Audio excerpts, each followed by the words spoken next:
एक लड़की, कुछ पुलिस वाले और एक भयानक रात, जहां मासूमियत का खून होता है और जुल्म अपनी हदों को पार करता है।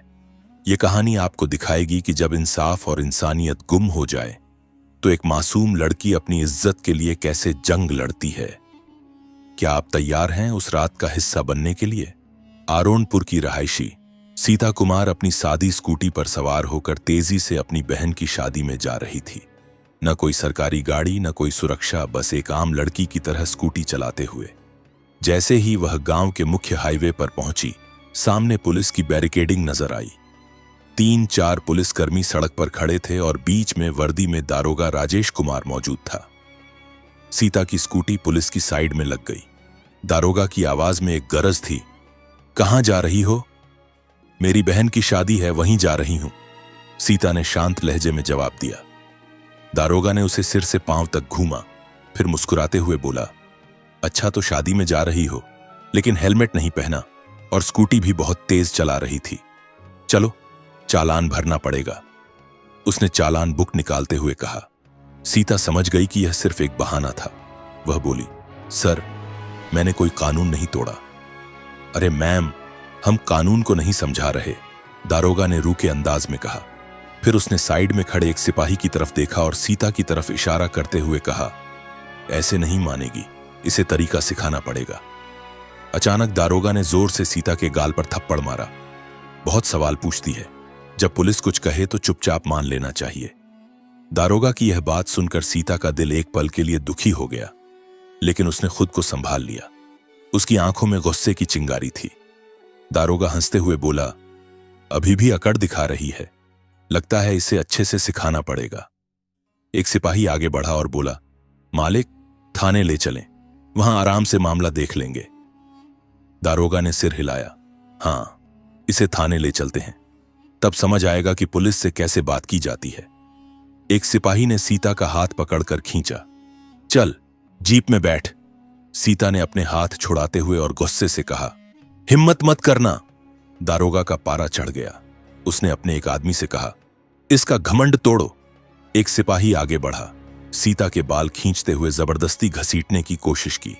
दर्द से सीता कराह रही थी, लेकिन उसने अब भी अपनी पहचान छिपाए रखी। वह देखना चाहती थी कि ये लोग कितनी घिनौनी हरकतें कर सकते हैं। तभी एक पुलिस वाले ने गुस्से में आकर उसकी स्कूटी को लात मारी। बड़ी आई शरीफ बनने, अब तेरा खेल खत्म। सीता पूरी तरह समझ चुकी थी कि ये लोग कितने नीचे गिर सकते हैं। दारोगा की आंखों में गुस्सा था। उसने जोर से चिल्लाया, बहुत देखे हैं तेरे जैसे अकड़ों को, पुलिस से बढ़ेंगे। सीता अब भी चुप थी। उसने अब तक अपनी पहचान बताने का कोई इरादा नहीं किया था।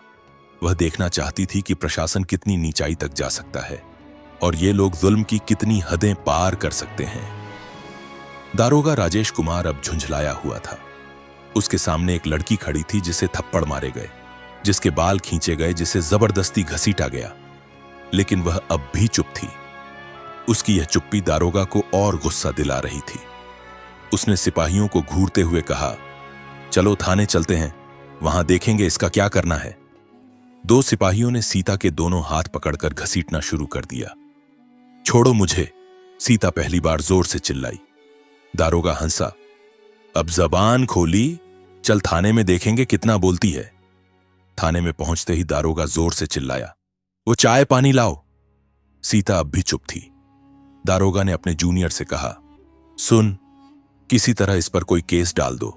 सिपाही ने पूछा, क्या केस सर? दारोगा हंसते हुए बोला, मां, कोई भी चोरी, जेब त्रास, बस कुछ भी डाल दो। सीता सब कुछ सुन रही थी, लेकिन उसने अब तक कोई जवाब नहीं दिया। दारोगा टेबल पर बैठ गया और कलम घुमाते हुए बोला, नाम बताओ, घर का पता बताओ। सीता चुप रही। दारोगा ने फिर से पूछा, नाम क्या है? लेकिन सीता अब भी चुप रही। दारोगा ने गुस्से में आकर टेबल पर जोर से हाथ मारा। सुनाई नहीं देता? तो अपना नाम बताओ। रेखा त्रिपाठी। सीता ने झूठा नाम बताया। दारोगा हंसा, बहुत समझदार है तू, लेकिन ज्यादा चालाकी न कर। सीता को जबरदस्ती लो कप में डाल दिया गया, एक गंदे बदबूदार कमरे में, जहां पहले से 2 महिलाएं बैठी थीं। क्या किया तूने? एक महिला ने पूछा। कुछ नहीं, सीता ने हल्की मुस्कान के साथ जवाब दिया। अब वह वहां देख रही थी कि प्रशासन कितना गंदा हो चुका है। अगर एक औरत को बिना सबूत के अंदर किया जा सकता है तो आम जनता का क्या हाल होगा। सीता लोककप में थी, बस देख रही थी, सुन रही थी और प्रशासन की गिरी हुई हालत को समझ रही थी। वह हर हरकत पर गौर कर रही थी। इधर दारोगा ने एक फर्जी रिपोर्ट तैयार करवाई जिसमें चोरी और ब्लॉक मिलन का केस डाल दिया। उसने फाइल को ठोकते हुए कहा, सिपाही जाओ। लेकिन सर, बिना सबूत के। दारोगा हंसा। सबूत? जिस थाने में सबूत बनाए जाते हैं। थोड़ी देर बाद एक सिपाही आगे बढ़ा और जोर से सीता के कंधे पर धक्का मारा। सीता दीवार से टकरा गई, लेकिन उसके चेहरे पर डर का कोई निशान नहीं था। दारोगा ने हाथ उठाया और थप्पड़ मारने ही वाला था कि दरवाजे पर एक पुलिस अफसर खड़ा था। दारोगा ने पलटकर देखा। नीराज दीवारी थाने में उसकी छवि एक ईमानदार अफसर की थी। उसने लॉकअप में बंद महिलाओं को देखा। उनकी हालत देखकर उसके माथे पर शिकन पड़ गई। यह सब क्या हो रहा है? उसने सख्त आवाज में पूछा। दारोगा राजेश कुमार मुस्कुराया। कुछ नहीं सर, बस एक सड़क छाप लड़की ज्यादा होशियारी दिखा रही थी, बस जरा सबके साथ बात कर रही थी। नीराज दीवारी की नजरें सीता पर पड़ीं। उसने गौर से उसे देखा। उसके बदन का असर किसी आम महिला जैसा नहीं था। इसका अपराध क्या है? नीराज दीवारी ने सख्त लहजे में राजेश कुमार से पूछा। राजेश कुमार हिचकिचाया। सर, उसने चेकिंग के दौरान बदतमीजी की थी। नीराज दीवारी को कुछ गड़बड़ लगी। उसने सीता की तरफ देखा। तुम्हारा नाम क्या है? सीता अब भी चुप रही। राजेश कुमार हंसी में बोला, सर, यह तो अपना नाम तक नहीं बता रही। अब नीराज दीवारी पूरी तरह से चौकस हो गया था। एक काम करो, इसे दूसरी कमरे में डाल दो, उसने सिपाही को आदेश दिया। राजेश कुमार हैरान था। सर, लेकिन मैं खुद देखूंगा कि यह कौन है, नीराज दीवारी ने सख्ती से कहा।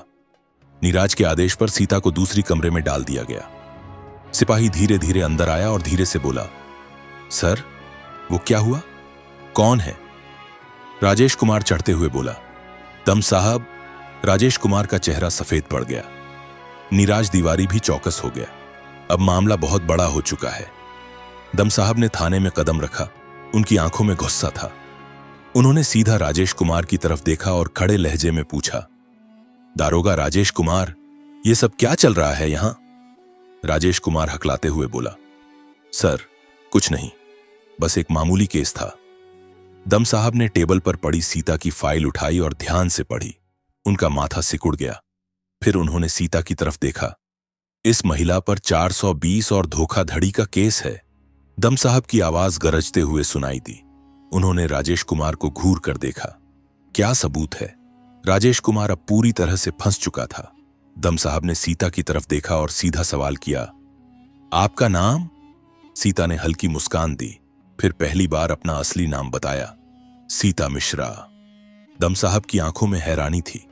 पूरी थाने में सन्नाटा छा गया। राजेश कुमार के हाथ पैर कांपने लगे।